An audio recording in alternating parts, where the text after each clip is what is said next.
Kalau jadi anak presiden, itu mau bisnis apapun seharusnya gampang. Mau bikin pabrik, mau minta tambang, mau apapun.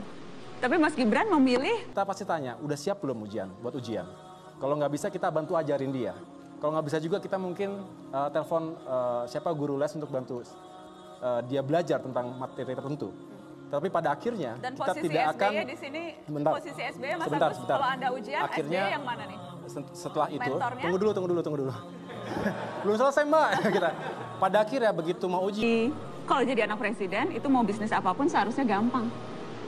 Mau bikin pabrik, mau minta tambang, mau apapun. Tapi Mas Gibran memilih membuka usaha sendiri, dimulai dari awal, dan memilih bisnis makanan. Apa alasannya? Alasannya apa ya? Ya saya pengen apa? Jadi pengusaha itu alasannya karena apa? Pengen mandiri. Itu aja sih. Dan ini semuanya apa? Sebenarnya bisnis saya itu sudah ada semua itu sebelum Bapak jadi presiden itu udah berjalan. Ketika pertama membuka, Iya. waktu itu Pak Jokowi wali kota Solo. Ya, wali kota Solo. Waktu itu 2010 saya bikin catering itu. Kenapa misalnya tidak melanjutkan bisnis mebel, usaha mebel? Itu kan perusahaan keluarga. Iya, benar. Kenapa tidak? Enggak sih, ya Kan itu tadi saya pengen mandiri. Pengen lepas dari bayang-bayang? Iya, dan sama ini yang paling penting itu apa? Ini, Bapak itu punya gedung. Gedung yang kemarin saya nikah itu, namanya Gedung Grahasaba. Itu udah belasan tahun berdiri. Dan itu tidak punya catering. Nah, itu salahnya Bapak di situ. Ini punya gedung tapi nggak punya catering, itu salah kaprah. Padahal orang nikah kan biaya terbesarnya di makanan. Ya udah saya pulang Solo, saya bikin cateringnya. Gitu aja, simpel. Jadi melihat peluang usaha Melihat saja peluang, iya. dan langsung mengambil peluang usaha itu. Iya. Ketika pertama membuka, Bapak Wali Kota Solo dapat kemudahan tidak? Nggak juga. Waktu itu ini kok, kemudahan ya orang menilai seperti itu ya. Sebelum Cilipari berdiri itu ya, banyak banget orang yang mendatangi saya. Terutama PNS ya. Bilang kayak gini ke saya, Mas, ntar gampang lah kalau Cilipari udah berdiri, gampang ntar saya masukin ke Pemkot Solo. Ntar gampang, ntar semua orderan bisa masuk. Ketika Cilipari berdiri, marketing saya larang untuk menerima pesanan dari Pemkot. Justru dilarang? Semua orang bingung, aneh banget ini. Tapi sampai saat ini masih berjalan. Kenapa? Kenapa justru dilarang? Karena kan sebetulnya order-order dari Pemkot itu banyak loh. Banyak banget. Enggak, tapi nanti jadi nggak enak. Apa? Bisnis sama politik tuh jangan dicampur aduk. Saya pengen Bapak tetap berjalan, saya juga berjalan. Jadi sama-sama enak gitu loh. Apa memang Bapak pesan nanti nggak apa-apa usaha tapi jangan minta-minta proyek ya? Apa memang ada pesan itu? Ada pesan juga. Tapi saya juga sadar diri lah.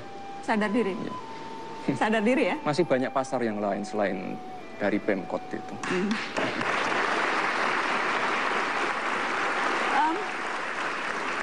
Tapi adakah faktor bahwa sekarang, itu kan dulu ketika memulai wali kota, kemudian kan gubernur, dan cepat sekali dari gubernur menjadi presiden. Iya. Faktor itu mempengaruhi bisnis tidak?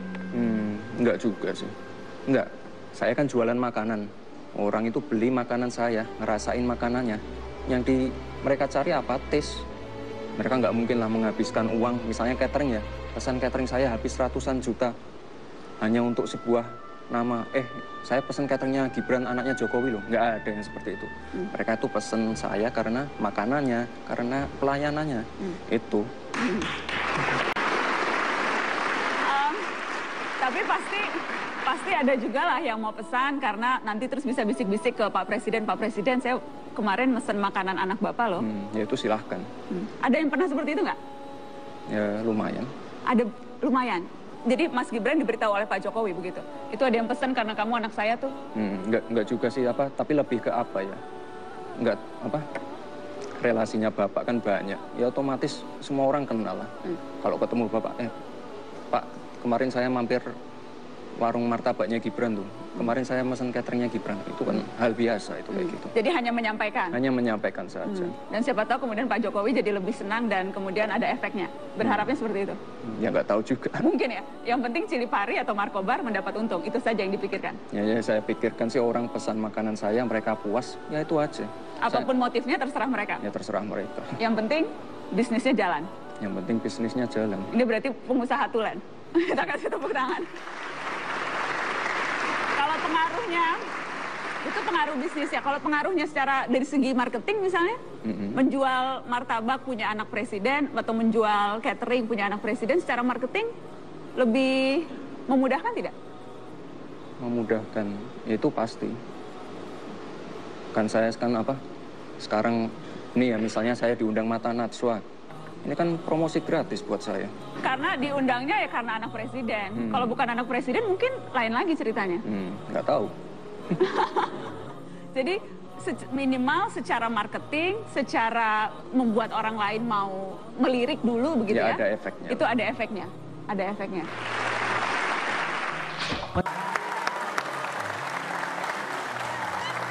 Terima kasih Anda terus di Mata Najwa bertaruh di Jakarta. Saya masih bersama dengan bakal calon gubernur DKI Jakarta Agus Harimurti Yudhoyono. Mas Agus, itu adalah cuplikan berbagai kegiatan ketika Anda mendekatkan diri ke masyarakat dan ada Ketua Umum Partai Demokrat di sana, ayahanda mantan Presiden Susilo Bambang Yudhoyono.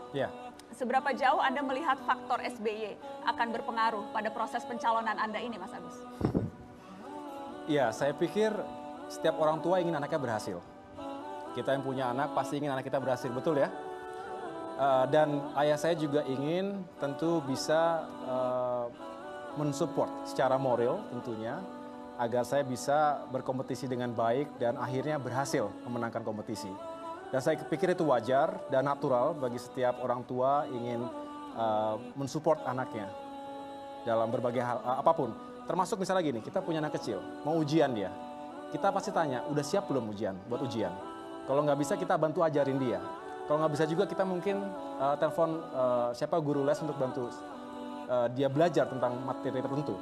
Tapi pada akhirnya dan kita tidak akan. di sini, posisi SBY Mas sebentar. Agus, kalau Anda ujian akhirnya, SBY yang mana nih? Setelah itu, mentornya? tunggu dulu. Belum selesai Mbak. Kita.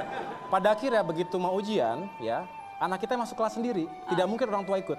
Sama hal ini dalam hal ini adalah ujian, kemudian posisi Pak SBY kalau Anda ujian saya di mana bersyukur nih? sekali punya mentor seperti Pak SBY.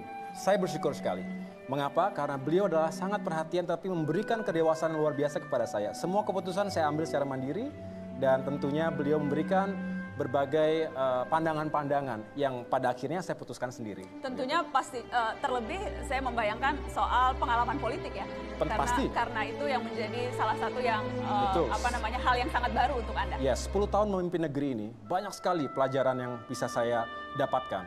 Dan bukan hanya belajar sekarang, walaupun saya di militer ketika itu saya juga belajar mengetahui mengambil keputusan seperti ini. Baik. Jadi intinya pastinya akan membantu, tidak akan merugikan. Insya Allah, pastinya. Mana ada orang tua ingin merugikan anaknya begitu. Jadi kalau kemudian ada suara-suara mendompleng dan sebagainya, Anda anggap suara-suara itu? Saya biasa banget Mbak, dari dulu dibilang mendompleng, kemudian semua segara-gara SBY, dan saya udah kebal ketika saya berprestasi, itu kan gara-gara SBY. Jadi saya sudah terbiasa dengan ungkapan seperti itu, biarkanlah saya membuktikan segala sesuatunya, dan pada akhirnya orang tahu apa yang saya lakukan untuk mendapatkan itu semua. Kalau ada yang bilang Mas Agus itu fotokopinya Pak SBY, betul tidak? Betul nggak Mbak? Kita